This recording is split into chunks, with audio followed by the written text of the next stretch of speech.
Selamat sore, perkenalkan nama saya Ida Bagus Ketet Dharma Putra dengan NPM 227000094. Pada kali ini saya akan mempresentasikan mengenai peta konsep dan peta masalah. Nah, di belakang saya di sini sudah terdapat peta masalah dan peta konsep. Yang pertama, saya akan membahas mengenai peta masalah. Yang dimana masalah pertama, seorang anak perempuan dengan usia 1 tahun 2 bulan itu dibawa ibunya ke puskesmas, yang dimana dilakukan anamnesa dengan keluhan utama berak encer sejak 1 bulan terakhir. Setelah itu ada riwayat pemberian makan, ada diberikan air susu ibu selama 2 bulan, dan susu kental manis atau SKM hingga sekarang.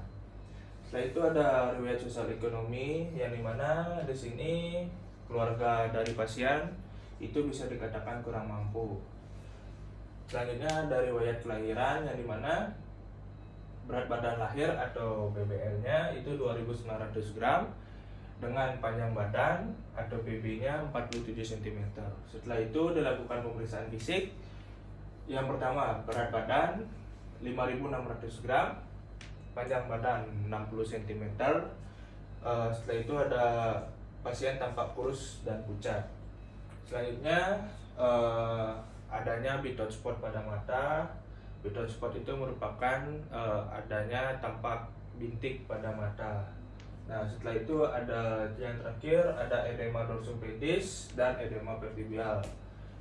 Edema dorsum pedis itu adanya pembengkakan di bagian punggung kaki, dan edema vertibial itu adanya pembengkakan di fibula atau tulang kering. Setelah itu ada pemeriksaan penunjang, yang dimana kita ketahui di sini tertulis bahwa hemoglobin dari pasien itu 7 gram per desiliter, yang dimana di sini dikatakan hemoglobin dari pasien tersebut mengalami penurunan.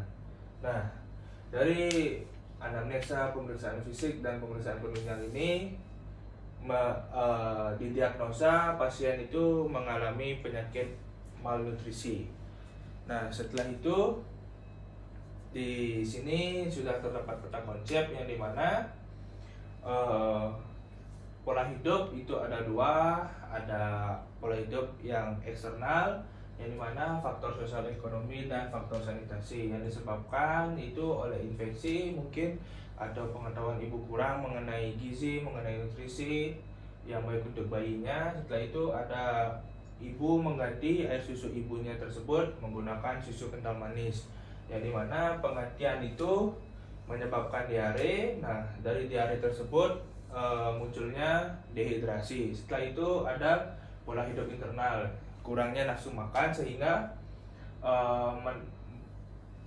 membuat pasien tersebut kurang gizi. Nah, kurang gizi tersebut dikarenakan itu ada dua faktor. Yang pertama, adanya defisiensi atau kekurangan asupan mikronutrien, yaitu kekurangan vitamin A, yang dimana kekurangan vitamin A tersebut menyebabkan munculnya bitot spot pada mata pasien.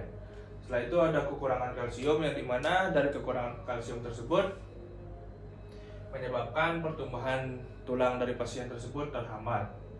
Nah, adanya kekurangan vitamin B12, zat besi, dan asam folat.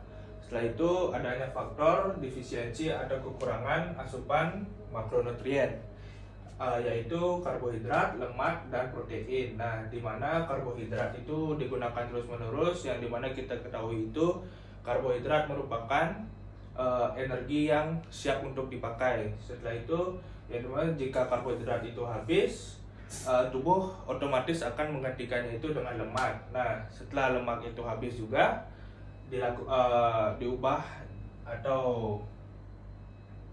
diubah itu menggunakan protein. Nah, dari sehingga protein itu habis, sehingga mengalami penurunan, yang dimana menyebabkan dua faktor, yaitu yang pertama munculnya edema yang tadi kita sudah bahas, yang dimana adanya edema dorsum pedis dan edema vertibial. Yang edema dorsum pedis itu merupakan pembengkakan pada bagian punggung kaki, dan edema vertibial itu adanya pembengkakan pada fibula atau tulang kering. Setelah itu adanya faktor hemoglobin itu menurun. Nah, dari kekurangan vitamin A, kekurangan kalsium, kekurangan vitamin B12, zat besi, asam folat, dan hemoglobin menurun itu menyebabkan anemia, di mana anemia itu menyebabkan kurangnya energi protein atau sering disingkat dengan KEP. Nah, dari KEP ini merupakan faktor besar dari penyakit marasmus kwashiorkor. Nah, adapun penata laksanaannya yaitu pertama suplementasi mikronutrien, yang kedua ada memperbaiki dehidrasi, yang ketiga itu ada penyuluhan atau sosialisasi, yang keempat itu ada penanganan infeksi, dan selanjutnya yang terakhir itu menjaga keseimbangan elektrolit. Nah, setelah itu saya akan menjelaskan mengenai BHP dan PHOP dari kasus tersebut. Yang pertama itu BHP ada beneficence, yang dimana dokter itu melakukan yang terbaik dan penuh tanggung jawab terhadap pasien tersebut. Yang kedua itu ada non maleficence, yang dimana dokter itu tidak memperburuk kondisi pasien. Yang selanjutnya ada justice, yang dimana dokter itu berperilaku adil, yang dimana kita ketahui di sini keluarga dari pasien tersebut bisa dikatakan kurang mampu, tetapi dokter tetap melakukan yang terbaik bagi pasiennya. Setelah itu yang terakhir ada autonomi, di mana di sini kita ketahui pasien tersebut masih jauh di bawah umur, sehingga apapun tindak lanjut dari dokter itu harus memintai persetujuan ke orang tua. Nah, selanjutnya ada PHOP, yang dimana pertama itu PHOP itu dibagi menjadi 3. Yang pertama itu penanganan primer, yang kedua ada penanganan sekunder, yang terakhir itu ada penanganan tersier. Nah, penanganan primer itu mungkin melakukan konseling terhadap ibu mengenai apa itu nutrisi, apa itu gizi yang baik bagi bayinya.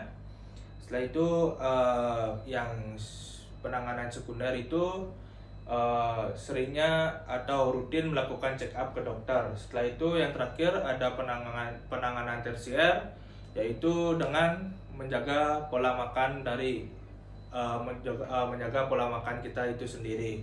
Nah, sekian dari presentasi saya. Jika ada kesalahan kata, saya mohon maaf. Saya tutup dengan terima kasih.